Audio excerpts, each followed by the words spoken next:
बिस्मिल्लाहिर्रहमानिर्रहीम अस्सलाम वालेकुम दोस्तों। अल्लाह ताला की रहमत करम और शुक्र के साथ आज की वीडियो करते हैं आगाज़। सऊदी अरेबिया में कोरोना वायरस के बढ़ते हुए केसेस के मद्देनज़र सऊदी वज़ारत दाखिला ने एक बहुत बड़ा ऐलान कर दिया है। वो ऐलान क्या है आज की इस वीडियो में आपको बताते हैं। वीडियो एंड तक लाजमी देखिएगा और स्किप बिल्कुल ना कीजिएगा। वीडियो अच्छी लगे तो लाइक करें और अपनी कीमती राय का इज़हार कमेंट बॉक्स में ज़रूर करें।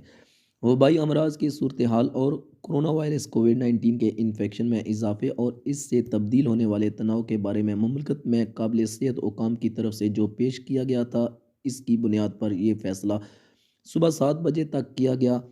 कल जुमेरात 5/26/1443 हिजरी मुताबिक 12/30/2021 दोबारा लाजमी मास्क पहनना और तमाम जगहों और खुली सरगर्मियों और तकरीबात में समाजी दूरी के इकदामात का इतलाक़ करना ज़रूरी होगा। कानूनी तरीक़ाकार और मंजूर शुदा सज़ाओं का इतलाक़ खिलाफ वर्जी करने वालों पर किया जाएगा और माशरे के तमाम अरकान को जल्द अज़ जल्द वैक्सीन की खुराकें मुकम्मल करना होंगी।